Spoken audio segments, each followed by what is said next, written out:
दोस्तों, एक वो समय था जब राजनीति के पटल पर हाथी और कमल के बीच की टक्कर होती थी। लेकिन अब एक नया चेहरा उभर रहा है, एक ऐसा चेहरा जिसे युवाओं का समर्थन मिल रहा है। पर इसी चेहरे को देखकर मायावती क्यों भड़की? क्या ये एक व्यक्तिगत हमला था या इसके पीछे कोई और साजिश छिपी है? इस वीडियो में हम जानेंगे उस विवाद की पूरी कहानी जिसमें मायावती और चंद्रशेखर आजाद आमने सामने आए।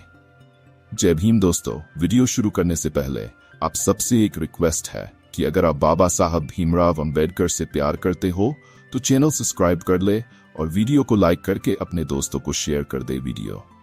दोस्तों, वीडियो अंत तक जरूर देखें ताकि आपको जानकारी मिल सके। दोस्तों, कमेंट में जय भीम लिखना ना भूलें। मायावती भारतीय राजनीति का एक ऐसा नाम जिसने अपने संघर्षों और अपने अनुयायियों के समर्थन से यूपी की सत्ता के शीर्ष पर कब्जा किया। दलितों के लिए एक उम्मीद, एक प्रतीक, जिन्होंने सत्ता में आते ही न सिर्फ अपनी पार्टी बल्कि समाज को भी बदलने की कोशिश की। पर आज राजनीति की इसी पटल पर एक और दलित चेहरा उभर रहा है, चंद्रशेखर आजाद। लेकिन ये नाम एक साथ आते ही क्यों विवादों का हिस्सा बन जाते हैं? क्या मायावती को अब चुनौती मिल रही है या इसके पीछे कुछ और ही खेल चल रहा है? अगर मायावती की राजनीति के इतिहास पर नजर डालें तो वो संघर्ष, जुझारूपन और सपनों की कहानी है। 5 जनवरी 1950 को एक गरीब दलित परिवार में जन्मी मायावती ने बचपन से ही समाज में भेदभाव और अन्याय का सामना किया, लेकिन उन्होंने हार नहीं मानी। अपने शिक्षण के माध्यम से उन्होंने खुद को सशक्त किया और 1963 में कांशीराम के नेतृत्व में बहुजन समाज पार्टी बसपा का हिस्सा बनी। बसपा की राजनीति दलितों, पिछड़ों और समाज के वंचित वर्गों की आवाज बनी और 1995 में मायावती पहली बार उत्तर प्रदेश की मुख्यमंत्री बनी। लेकिन यह सफर इतना आसान नहीं था। उन्होंने अपनी पार्टी को मजबूत बनाया और खुद को राजनीति के शीर्ष पर पहुंचाया। जहां मायावती का सफर संघर्ष और मेहनत की मिसाल है, वहीं चंद्रशेखर आजाद का उदय एक नए युग की शुरुआत का प्रतीक है। दलित समाज की नई पीढ़ी के नेता जो अपनी आक्रामकता और बेबाकी से सत्ता को चुनौती देते हैं। चंद्रशेखर आजाद रावण, जो दलित राजनीति में एक नए तेवर के साथ सामने आए, ने युवाओं के दिलों में जगह बनाई। उनके आंदोलन भीम आर्मी ने दलितों के अधिकारों के लिए सीधे संघर्ष का रास्ता चुना। यूपी के सहारनपुर में हुए दंगों के बाद आजाद ने खुद को एक नए नेता के रूप में प्रस्तुत किया, एक ऐसा नेता जो जातिवाद के खिलाफ खुलकर आवाज उठाता है और अपनी बात कहने से नहीं डरता। भीम आर्मी का गठन दलित समाज को आत्मसम्मान और अधिकार दिलाने के लिए किया गया था। आजाद की छवि न सिर्फ एक नेता की है बल्कि एक योद्धा की भी है जो अपने समुदाय के लिए मैदान में उतरा। लेकिन इस नए नेतृत्व ने राजनीति के पुराने चेहरों को असहज कर दिया, खासकर मायावती को।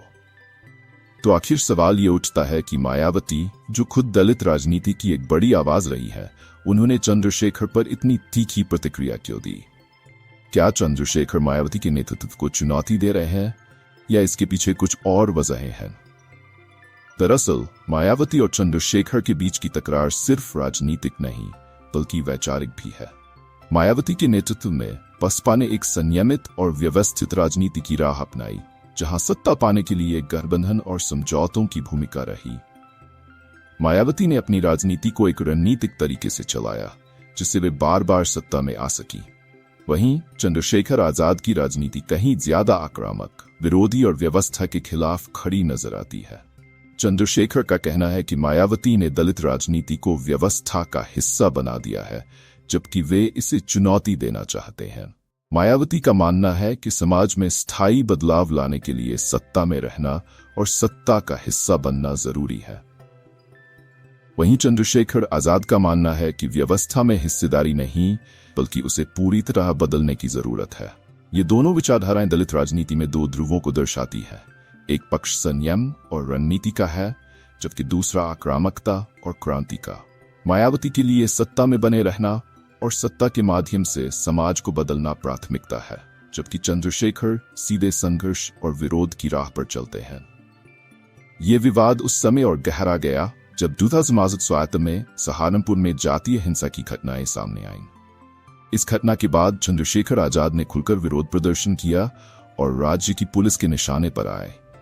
मायावती ने इस घटना पर चुप्पी साधी और बसपा ने इस मुद्दे पर कोई ठोस बयान नहीं दिया। यहां से मायावती और चंद्रशेखर के बीच की दूरी और बढ़ गई। चंद्रशेखर के समर्थक ये मानने लगे कि मायावती ने अब दलित राजनीति की असली लड़ाई से मुंह मोड़ लिया है, जबकि मायावती ने इसे अपनी रणनीति का हिस्सा बताया। 2020 के यूपी विधानसभा चुनावों ने इस विवाद को और अधिक भड़काया। चंद्रशेखर ने चुनाव लड़ने का ऐलान किया और मायावती पर जमकर निशाना साधा। हालांकि चंद्रशेखर की पार्टी उतनी सीटें नहीं जीत सकी, लेकिन उनका कहना था कि वे सिर्फ शुरुआत कर रहे हैं। दूसरी ओर मायावती ने चंद्रशेखर को बीजेपी का एजेंट कहकर उनके खिलाफ मोर्चा खोल दिया। मायावती का आरोप था कि चंद्रशेखर की राजनीति दलितों के हित में नहीं है, बल्कि उन्हें कमजोर करने के लिए है। अब सवाल ये उठता है कि दलित समाज किसके साथ खड़ा है? क्या मायावती अब भी दलितों की असली आवाज है, या चंद्रशेखर आजाद ने उनके किले को हिलाकर रख दिया है? कुछ लोग मानते हैं कि चंद्रशेखर आजाद युवाओं के बीच ज्यादा लोकप्रिय हो रहे हैं क्योंकि वे खुलेआम और बिना डरे सत्ता से टकरा रहे हैं। वहीं मायावती के समर्थक अब भी उन्हें दलित राजनीति का आधार स्तंभ मानते हैं। राजनीति में हमेशा टकराव होता रहा है और ये टकराव कभी कभी समाज में नए बदलावों का मार्ग खोलता है। मायावती और चंद्रशेखर आजाद की ये टक्कर सिर्फ दो व्यक्तित्वों की नहीं है, बल्कि दो विचारधाराओं की है। क्या भविष्य में ये दोनों नेता एक साथ आ सकते हैं, या फिर ये टकराव और गहरा होगा? क्या दलित राजनीति अब नए चेहरों और विचारों की ओर बढ़ रही है? ये सवाल सिर्फ राजनीति का नहीं, बल्कि उस समाज का है जिसने अब तक अपने अधिकारों के लिए लंबी लड़ाई लड़ी है। तो दोस्तों, ये कहानी यहीं खत्म नहीं होती। राजनीति में हर मोड़ पर कुछ नया होता है, और ये देखना दिलचस्प होगा कि मायावती और चंद्रशेखर के बीच की ये लड़ाई हमें कहां ले जाती है। क्या आप मानते हैं कि चंद्रशेखर आजाद नई राजनीति का चेहरा है, या मायावती अब भी दलित समाज की सबसे बड़ी नेता है? आपके विचार क्या हैं? नीचे कमेंट में जरूर बताएं और इस वीडियो को लाइक और शेयर करना ना भूलें। देखते रहिए हमारे चैनल को, क्योंकि हम लाएंगे और भी रोमांचक और महत्वपूर्ण कहानियां।